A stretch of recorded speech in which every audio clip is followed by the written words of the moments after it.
Hi guys, welcome back to my channel. ఈరోజు video వచ్చేసి కొబ్బరికాయలతో కొబ్బరి నూనె చేసుకునే వీడియో. ఇది చాలా సింపుల్ వేలో నేను చెప్పబోతాను. ఈ వీడియో నచ్చితే కనుక ఖచ్చితంగా లైక్ చేయండి, షేర్ చేయండి, సబ్స్క్రైబ్ చేయండి. మీరు కనుక లైక్ చేస్తే చాలా మందికి ఈ వీడియో అనేది పోతుంది. వాళ్ళందరూ కూడా నా వీడియోస్ చూస్తారు కదా, కాబట్టి ఖచ్చితంగా లైక్ చేయండి, షేర్ చేయండి, సబ్స్క్రైబ్ అయితే ఖచ్చితంగా చేసుకోండి guys. So let's get in to the videos. ఇక్కడ మీరు చూస్తున్నారు కదా, ఇక్కడైతే 8 కుడుక చిప్పలు ఉన్నాయి. నేను 8 వాడలేదు, ఇందులో 5 మాత్రమే వాడినా. ఇంకో 3 పాల ముంజలు చేయడానికి వాడిన. ఆ వీడియో కూడా నేను ఈ వీడియో అప్లోడ్ చేసిన 3 రోజులకు ఆ వీడియో కూడా అప్లోడ్ చేస్తాను. నేను ఇంతవరకు కొబ్బరి చిప్పను ఎప్పుడు వలగొట్టలేదు, కాబట్టి నాకు ఈసారి లోపల నుంచి కుడుకను బయట తీయడానికి చాలా కష్టమైంది. ఎందుకంటే అవి మస్తు గట్టిగా ఉండే, చాలా దొడ్డున్నది కూడా. మొత్తానికైతే అర్ధగంట తంటాలు పడి లోపల ఉన్న కుడుకను మొత్తం బయట తీసిన.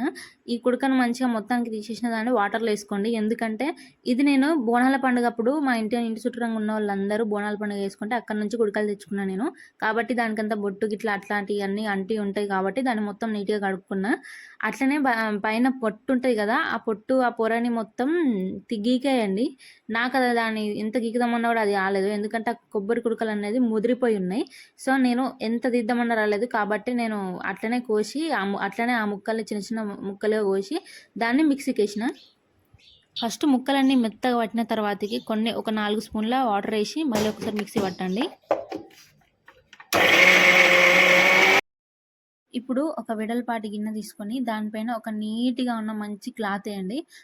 ఇప్పుడు ఆ క్లాత్ పైన మనం రుబ్బుకున్న పేస్ట్ అంతా దాంట్లో వేయండి. దాంట్లో వేసిన తర్వాతకి అంతా చున్నీనంతా ఒక దగ్గర తీసుకొచ్చి గట్టిగా వెడితే దాంట్లో ఉన్న పాలన్నీ బయటకు వస్తాయి. మళ్ళీ చున్నీని వెడల్పని ఆ కొబ్బరి తురుమును మళ్ళీ మిక్సీలో వేసి మళ్ళీ ఒక 4 స్పూన్స్ అయితే వాటర్ పోసి మళ్ళీ మిక్సీ పట్టండి. మిక్సీ పట్టేసి మళ్ళీ ఆ కొబ్బరి పాలను మళ్ళీ పిండండి. పిండినాక ఆ కొబ్బరి తురుమును తీసి పక్కన పెట్టుకోండి. ఆ కొబ్బరి తురుమును పడేయకండి, దాంతో మళ్ళీ మనం కూడా చేసుకోవచ్చు.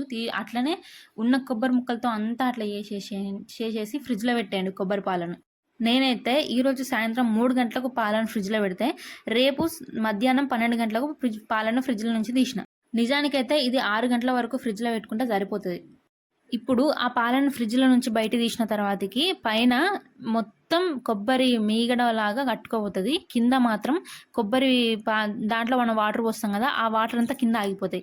మనం పైన ఒక చిల్లుల గట్ట పట్టుకొని ఆ పైన నుంచి ఆ మీగడంతా తీసి ఒక గిన్నెలకు ట్రాన్స్ఫర్ చేసుకొని దాన్ని వేడి చేసుకోవాలి. ఇప్పుడే అసలైన ప్రాసెస్ మొదలవుతుంది. మనం ఆ మీగడంతా ఒక గిన్నెలకు ట్రాన్స్ఫర్ చేసుకుంటాం కదా, దాన్ని పొయ్యి మీద పెట్టండి. దాన్ని సిమ్లో ఉంచి కంటిన్యూస్గా కలుపుతూనే ఉండండి. కలుపుతూ ఉంటే నెమ్మదిగా దాంట్లో ఉన్న వాటర్ అంతా ఎగిరిపోతూ ఉంటాయి. ఎగిరిపోయి మనకు నూనె అనేది మెల్లమెల్లగా బయటకు వస్తూ ఉంటాయి. చూసిర్రా, ఇప్పుడు నేను కలుపుతూ ఉంటే ఎంత నూనె బయటకు వచ్చిందో. మనం తీసుకున్న 5 కుడకలకు ఇంత వచ్చుడే చాలా గొప్ప. కొంచెం వచ్చినా పర్లేదు, ఎందుకంటే కల్తీలేదు కాబట్టి. చూడండి గైస్, ఇట్లా ఎర్రగానే ఇంకా తీసేయాలి. మనం నాకేస్తున్నా మాడిపోతుంది, మళ్ళీ వాసన గబ్బు వస్తుంది. ఫైనల్లీ మన ఆయిల్ అయితే తయారైపోయినట్టే. ఇప్పుడైతే దీన్ని వడబోసుకోవాలి. ఇప్పుడు ఈ వీడియో తర్వాతకి పాల ముంజలు ఇంట్లోనే ఎట్లా తయారు చేసుకోవాలి అనేది నేను రెసిపీ పోస్ట్ చేస్తాను. అదైతే చాలా బాగుంటుంది, ఒకసారి మీరు ట్రై చేయండి. తర్వాత వీడియో వచ్చేసి హెయిర్ గ్రోత్ కోసం ఒక ఆయిల్ ప్రిపేర్ చేస్తున్నా. ఆ ఆయిల్ తర్వాత వీడియోలో పోస్ట్ చేస్తా.